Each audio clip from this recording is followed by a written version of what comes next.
Between Marauder Toten, Mule Kick, Dynamic Wallbuys, the Zombie Health Nerf, the buff to Energy Mines, Frostblast, and Equipment, this is the most fun zombie experience that Cold War has ever offered.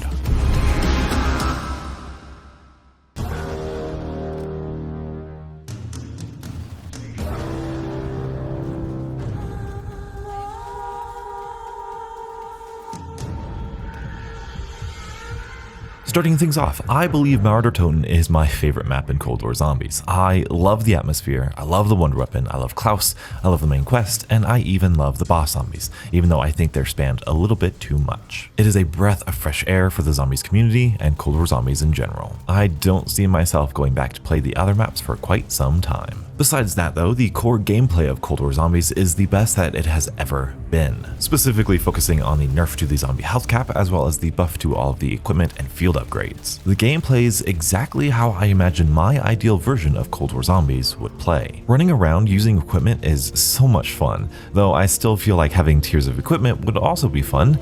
I was addicted to using Simtex, but then I figured out just how strong Molotovs are, and I don't think I'll ever use another lethal. Being able to throw a Molotov on the ground and lead a horde through it and it literally melts them is reminiscent of Wraithfires from Black Ops 4. Throughout seasons 2 and 3, I hardly used equipment, especially after the zombie health increase. They just didn't feel worth it.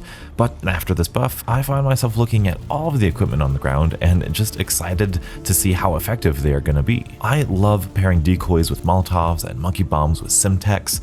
This buff just increased the engagement level of equipment, and I absolutely love it. Additionally, the tiered upgrades for Mule Kick just add to the fun and enjoyment of the equipment. Mule Kick in general was a perk that I was really excited for, but it's still better than what I thought it was going to be. Saving on salvage at crafting tables, being able to get more usage out of the equipment, and enemies dropping more ammo are fantastic quality of life upgrades that I find more useful than many other perks currently. Talking about Mule Kick itself for a moment, the sheer power of the Mule Kick machine acting as a trap when you buy the perk is something that will genuinely never get old, and having 3 weapons is as useful as I thought it was going to be. But this is where we get to my Call of Duty conspiracy. The next best thing about this update has been dynamic wall buys. Having the wall weapons rank up as you progress through the rounds allows them to remain relevant to gameplay. This means that at all times, players will have the ability to pick up a weapon that has an effective rarity level. This does nothing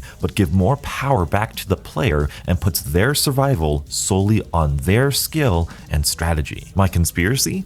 Dynamic wall buys were only implemented for Mule Kick. If dynamic wall buys weren't in the game, players would either need to roll a mystery box and hope for a high rarity weapon, or they would need to spend extra salvage on their 3rd weapon. This had the potential to be grueling and tedious and truly suck the fun out of upgrading weapons. But thanks to dynamic wall buys, players have access to legendary weapons throughout the entire map, as well as within the box. It is truly a genius game design. Now, I understand that mere hours ago, Treyarch did nerf Shatterblast as well as the canister strategy on Marauder Toten. And every time Treyarch nerfs something that was unusually strong, the community usually has this mentality of, why does Treyarch have to nerf everything fun? Or why nerf anything in a PvE mode?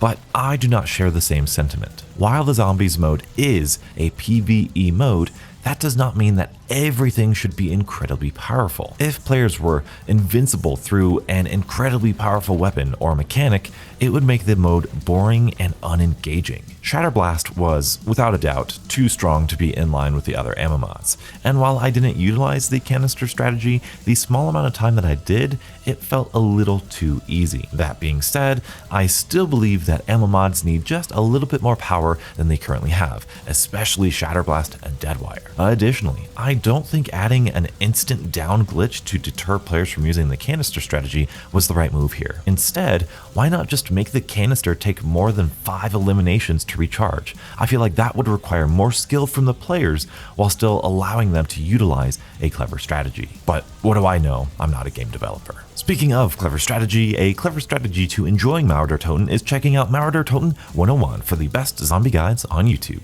And as always, stay beautiful.